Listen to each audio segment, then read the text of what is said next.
Hey, what's going on, vinyl community? Christian here.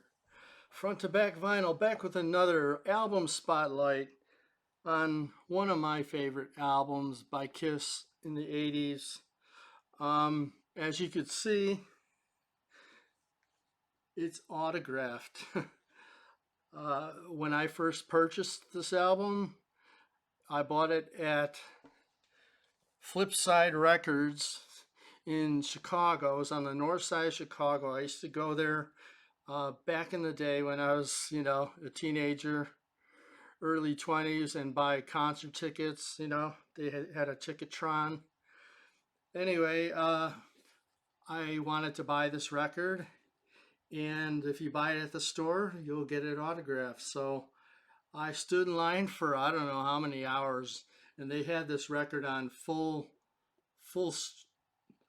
blast over and over. They just kept playing this album. So those songs are really near and dear to my heart. Um, anyway, um, I took some photos. Here's a Polaroid of Paul after he signed my album. He was handing it back to me, and I blasted this flashbulb right in his face. Sorry, Paul.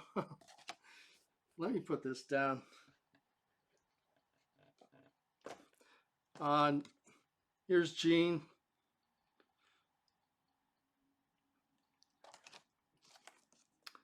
There's Eric Carr and Vinnie Vincent. You can see it's the flip side. I don't know why I put their names up on there. This little label maker thing. And this one, this is another one of Vinnie Vincent and Eric Carr together. So yeah, I'm glad I was able to get these 4 photographs. Huge thrill in my life. So anyway, Lick It Up. The album is in the frame, so this is the record that came with it. It's on the Mercury label. This album is super clean, really nice shape. US pressing. I'll show you this one. This one's a German pressing. It's got the alternate Kiss logo, and it's got a Casablanca label on it. Very interesting. Let's talk about this record a little bit. It was released on September 22nd, 1983, produced by Michael James Jackson and Gene Simmons and Paul Stanley. Exciting little footnote, the lead guitar solo on the song Exciter was done by Rick Derringer.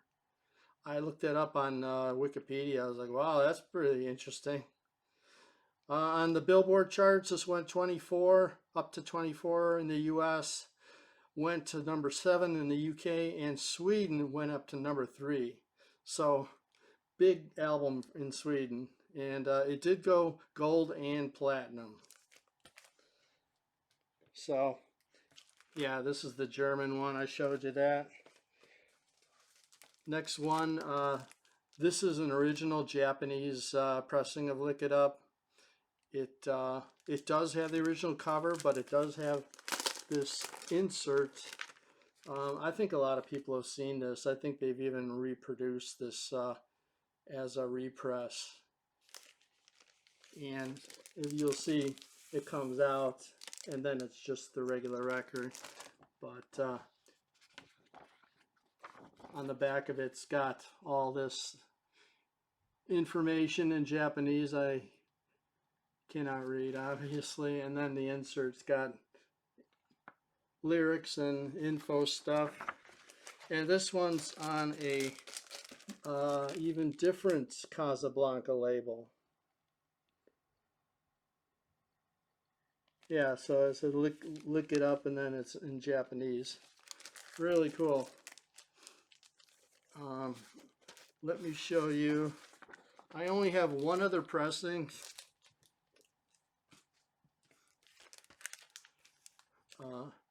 Anyway, I think I read somewhere that Vinnie Vincent was not in the original photograph. Come on, where's my focus? There. Vinnie Vincent wasn't in this original photograph. I think they had to like Photoshop him in the photo. I'm not sure if Mark St. No, this was before Mark St. John, right? Yeah, never mind. Anyway, I heard that Vinny was photoshopped in this photograph. Anyway, album starts off with Exciter. What a killer opener for an album! Just really great. Not for the Innocent, that haunting guitar intro, and then that great guitar riff. Man, Not for the Innocent is one of my favorite Gene songs of all time. So good. Then Lick It Up, the first single. Everyone, everyone my age and remember MTV, remember that kind of cheesy video. Uh, yeah, it's MTV. Anyway, Young and Wasted, that's another Gene song that's really good. Gimme More is the last song. That may be one of the weaker tracks. Paul Stanley. Side two starts with All Hell's Breaking Loose, which was the second single, and that's an even cornier video. I think, because Paul starts the song off with sort of a rap. Hey man, I'm cool and all that stuff. And he's like, Street Hustle comes up to me and says, "Hey man, what you doing?" So it's like early rap music. So yeah, it wasn't as great as a single, and I think they only played it live a couple of times. I don't think they really played it that much.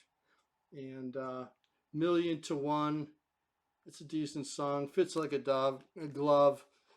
Classic Gene vocal. That's one of my favorite songs of Gene's. I keep saying they're all my favorites, but uh, I just love Fits Like a Glove. When he did it live, it was so good. What's going on with my focus? I just got this camera and it's already goofing up. Dance All Over Your Face. That's okay. And then it ends with On the Eighth Day, God Created Rock and Roll. I don't know if that's sort of like a follow up to Rock and Roll All Night or something. Or, on the eighth day, God gave rock and roll. So, yeah, anyway, there's the track listing. And the tour was a total disaster from what I understand. Um, Vinny was a bad boy, and he would go on these extended guitar solos, and the rest of the guys are off to the side, kind of standing around with nothing to do. And Vinny was even told by Paul, I, I think he, I think he fired him during the tour or something like that. But Paul was not a happy camper about Vinny's extended guitar solos on this tour.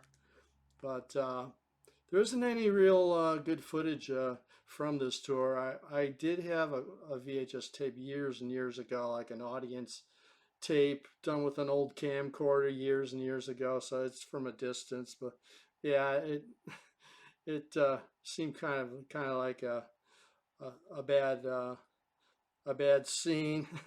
And then I'm gonna say Mark St. John came the next album, so we'll talk about Mark when we get to the next album. But yeah, Lick It Up, killer album. Obviously, having met them and being in the store and hearing that album over and over again, it's very near and dear to my heart.